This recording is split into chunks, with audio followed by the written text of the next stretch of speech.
Good morning, and thank you so much for joining us here on Face the State. I'm Tracy Townsend. We start this morning with continued coverage of the fallout from that train derailment in East Palestine, where toxic chemicals leaked into the waterways and the air. This week was filled with visits and promises from top political leaders.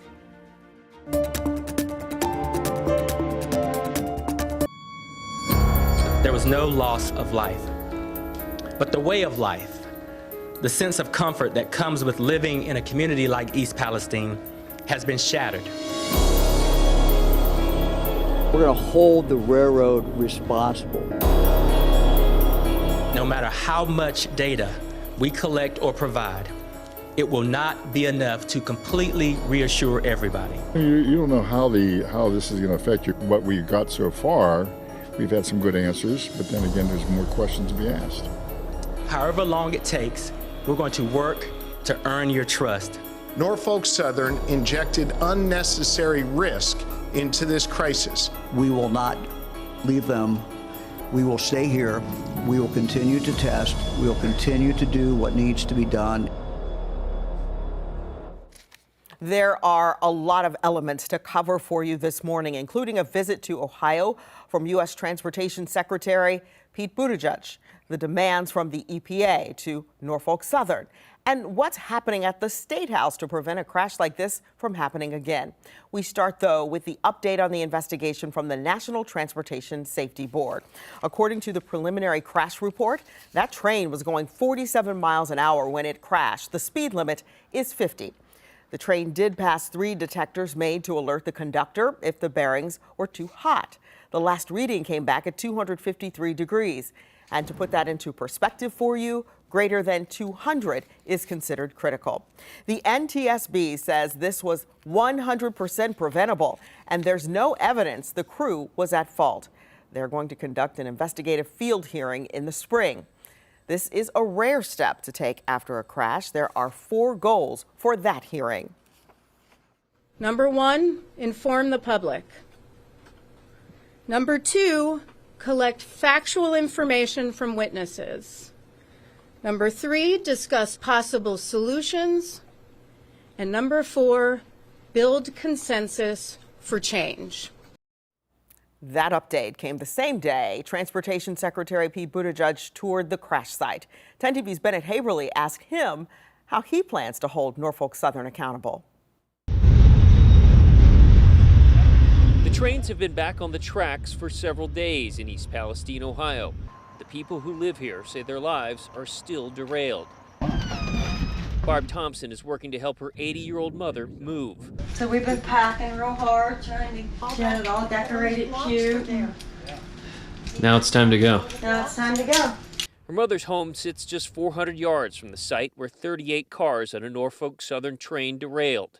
It sparked a fire, an evacuation, and later a controlled release of hazardous chemicals, which had prompted looming concerns about the environment and health of those who live here. Oh, it was terrifying. It was absolutely terrifying. I've never seen anything like this at all, ever. So it was pretty scary. 80-year-old Darlene Murphy was there when it happened. Now she says she's experienced things like headaches and sore throat. They said it was safe. Do you believe that? No, I don't. I don't because I got a sore throat. I got watery eyes. I don't believe anything they're telling us. Well, they're right to be concerned. Look, some of these issues, health issues, environmental issues, they can last for years. They can last for decades. Transportation Secretary Pete Buttigieg took questions from reporters Thursday while promising to make and encourage additional regulations on trains carrying hazardous materials.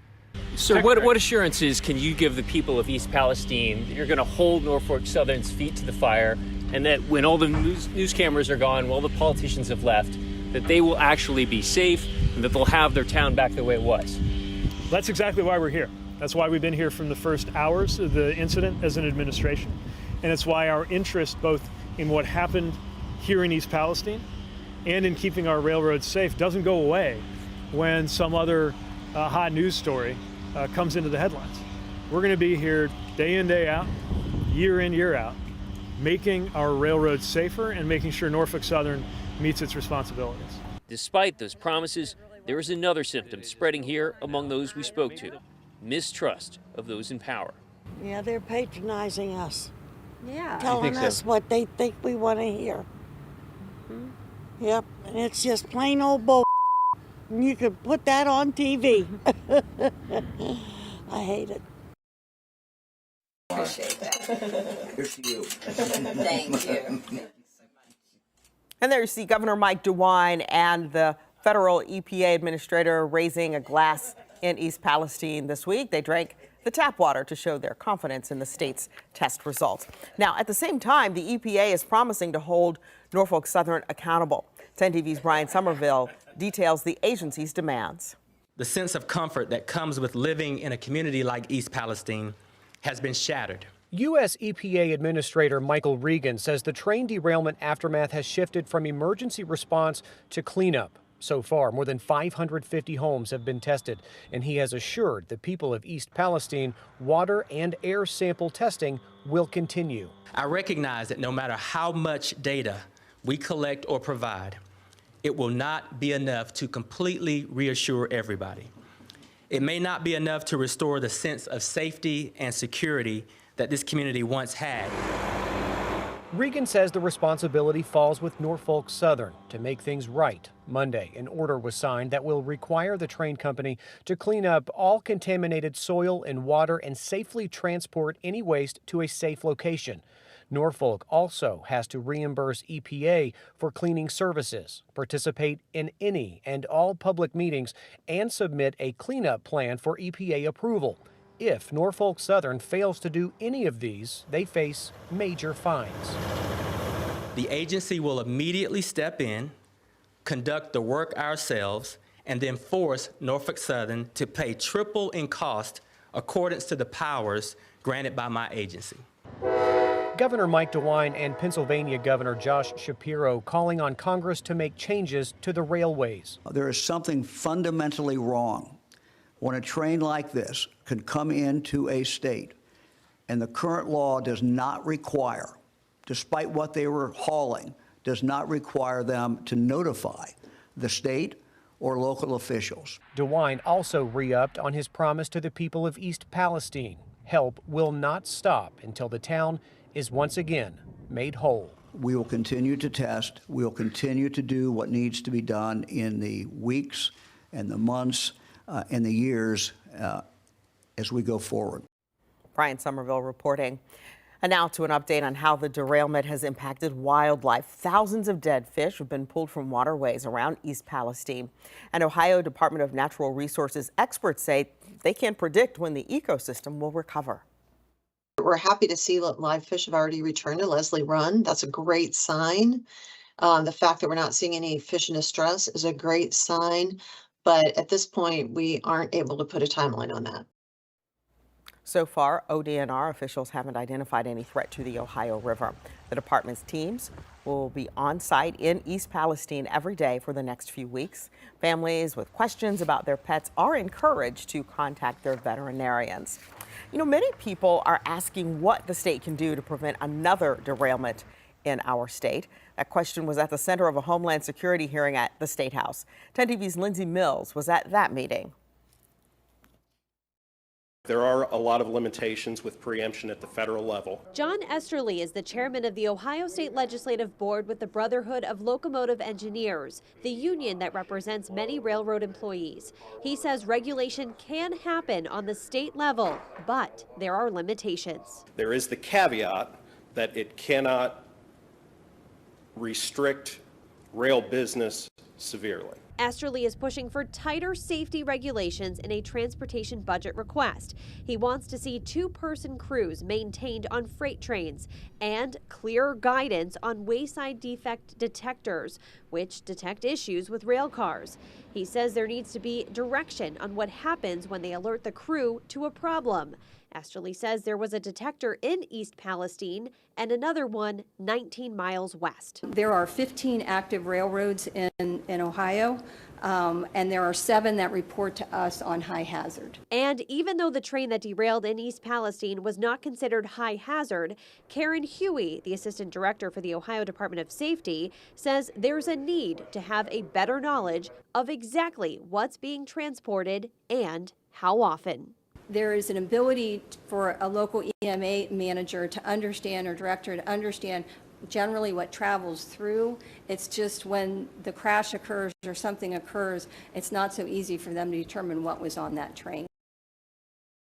And the spokesperson for Senate Majority Leader Matt Huffman tells us he's planning committee hearings this week on the train derailment.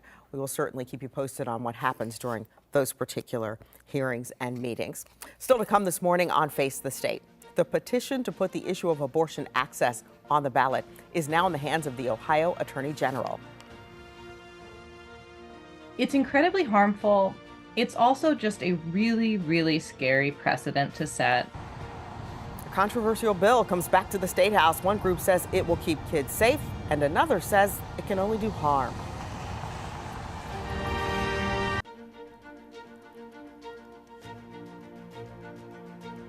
Welcome back to Face the State. The issue of abortion access is closer to being on the November ballot. This week, the groups Ohio Physicians for Reproductive Rights and Ohioans for Reproductive Freedom submitted an amendment to the Ohio Attorney General, along with thousands of petition signatures. This is really an important milestone in our effort to ensure that Ohioans have reproductive freedom and that they continue to have access to life-saving medical care, including abortion. As doctors, we know the reason people choose to have an abortion are many, and they are nuanced. While the worst of Ohio's abortion bans have been blocked for now, temporarily, we simply cannot rely on our legislators or even ultimately on our courts to secure this freedom in the long run. We know Ohioans want the freedom to make decisions about what's best for their lives without interference from the government. This ballot measure is going to empower Ohioans to have that freedom and put power where it rightly belongs, in the hands of the people. Ohio Right to Life calls the ballot measure language vague and misleading. They said they are prepared to spread the message to every voter. Anybody who goes to the ballot box and reads what this is going to do is going to reject that. We see that poll after poll, no matter what side of the aisle you're on, a majority of Ohioans do reject that kind of extremism. And so while it's true that there are many people that are across the spectrum on this issue in our state, a very large majority are against the extremism that's on this ballot initiative. There's no moderation in this. Ohio Right to Life has been working side by side with multiple pro-life organizations throughout the state and the nation for the past couple of months. We've been preparing specifically for this because we saw that this was coming. And so we are ready. We are prepared to go out there and defeat this with the largest grassroots team that Ohio has seen in our history. And that's what we're prepared to do. You can find the full language of the amendment online right now. Click on this story at 10tv.com. We are failing our children with this experimental gender medicine. That's why it's called the SAFE Act, Saving Adolescents from Experimentation. Legislation that would ban gender-affirming care for minors is back. State Representative Gary Click filed the bill last week after a similar bill failed last session. You may remember that legislation from last session, House Bill 454. As 10 TV's Brittany Bailey explains, this new bill is much of the same with some new additions. We're trying to establish the highest standards of care for young people who identify as transgender. That's the point of the bill called Saving Adolescents from Experimentation Act, or the SAFE Act, according to its sponsor, State Rep Gary Click. Flanked by supporters and signs, he made his case. With me, we have 40 people on this bill who are ready to protect and to defend young people who are experiencing gender identity disorder and keep them from being abused by the medical professionals, so-called. The SAFE Act would, in part, ban doctors from providing gender-affirming care for minors, including surgery, hormone medication, or puberty blockers. Doctors could not, quote, aid and abet that treatment, which Rep. Click said would include referring patients out of state. It would ban mental health professionals from treating minors without parental consent or before screening the patient for other conditions, including depression, autism, or physical or sexual abuse. The bill also would require medical caregivers to report to the state the number of minors treated for gender-related conditions, including their ages, sex, and more. It's incredibly harmful. It's also just a really, really scary precedent to set that a doctor, a parent, and a child could all agree on the same course of treatment, and a politician says, no, that's actually outlawed. Leading medical organizations agree. The American Medical Association supports access to gender-affirming care, linking it to reduced rates of suicide and depression. And the American Academy of Pediatrics, or AAP, recommends taking a gender-affirming, non-judgmental approach. The AAP does not represent all. They may be an association and they may have thousands of members, but they do not represent the view of all of those pediatricians. I've talked to pediatricians who totally oppose this. I've talked to several doctors who totally oppose this. What we are seeing is a lot of interest groups and a lot of people who have political or religious views that conflict with someone else's life, and they feel entitled to make big life decisions on behalf of other people. Brittany Bailey reporting on that for us. The Ohio Children's Hospital Association responded to the proposed SAFE Act in part by saying they are opposed to any legislation that inserts government between patients, their families, and medical professionals in decisions about what is best for their care.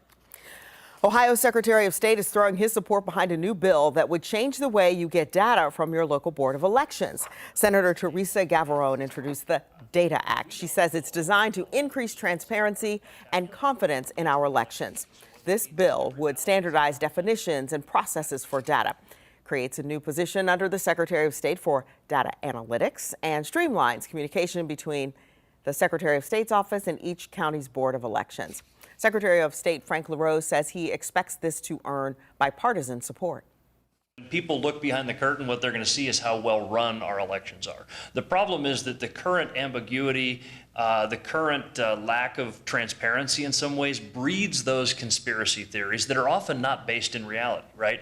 And it causes people to sort of fixate on some of these things that may not actually be where the problem is. To the extent that there are problems with voter fraud, they're generally, in the single digits of somebody casting a ballot on behalf of a deceased relative or forging a signature on a petition or whatever else. And those are things that we investigate and we catch. But this at scale idea that thousands or tens of thousands or many hundreds of thousands of fraudulent votes are occurring, I believe that when you have the transparency that this provides, it would show people that it's not actually the case. And guess what? If it is the case, then there does need to be action. And so again, you can't be afraid of transparency because it's the best disinfectant, right? If there is something systemically wrong with our elections, and I don't believe there is, but this bill would show that. How would this impact the average voter? Well, we took that question to the Ohio Association of Election Officials, which oversees the local boards of elections. Interestingly enough, if you read the bill, the average voter is probably going to be bored silly because it's kind of technical and, dare I say, like geeky election stuff.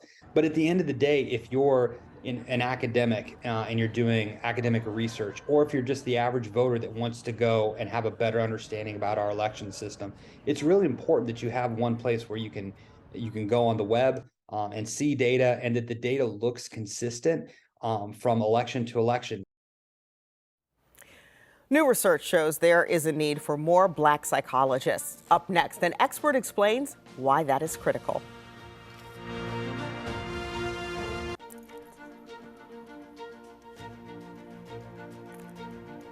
We are getting a better look at the impact of legalized sports betting in Ohio when it comes to gambling addiction. The Ohio Gambling Conference has happened over the week in Lewis Center. They revealed that in January alone, calls to the Problem Gambling Health Line were already 3 times higher than January of 2022. Staffers at the Problem Gambling Network of Ohio say they anticipated this. One of the benefits of the legislation is that we had a year to prep. So that's what we've been doing, and we've been working diligently with prevention professionals and counselors to make sure that when this influx happens, that we have people available to help support them. If you think you have a gambling problem, call the National Problem Gambling Helpline. The number's on your screen, 1-800-522-4700. If you or someone you love is in need of care from a mental or behavioral health expert in the U.S., race matters. Our state is no exception, and a coalition of partners announced this week that it has proof. Experts and advocates held a news conference at the State House last week to roll out the second report out of a 4-part landmark study titled Behavioral Health in Ohio, Improving Data, Moving Toward Racial and Ethnic Equity. The research comes out of a powerhouse coalition that includes the entities on your screen: Central State University, our state's only public HBCU, the Mental Health and Addiction Advocacy Coalition, called MAC for short, Multi-Ethnic Advocates for Cultural Competence Incorporated, and Ohio University.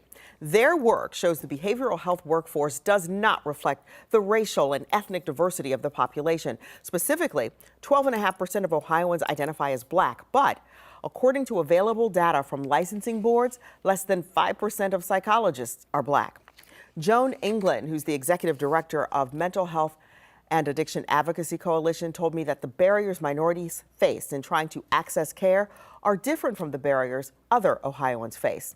And it's a concern to all of us.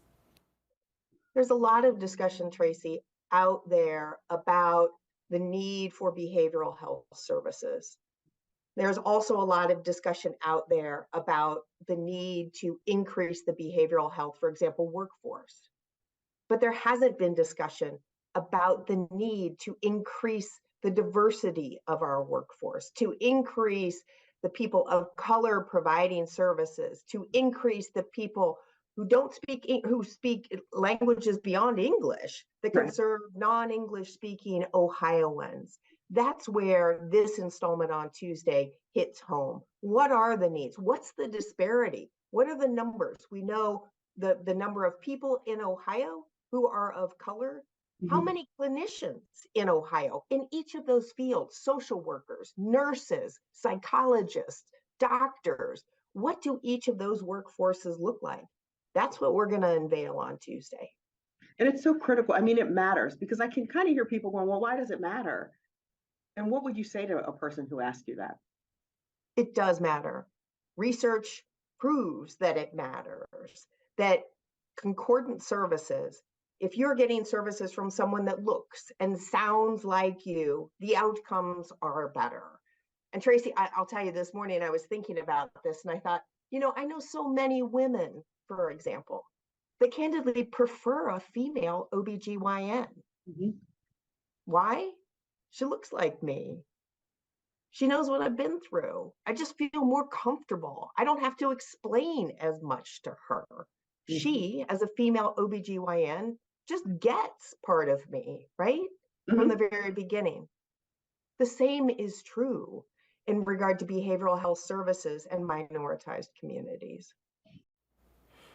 And friends, after this week's headlines and events, I want to remind you that you are not alone in thinking all of this is a lot to process. If you or someone you love needs to talk about anything, or if you're having thoughts of hurting yourself, don't. Instead, make this call or send a text to 988. We sincerely wish you a great week and remind you to take care of yourself and each other.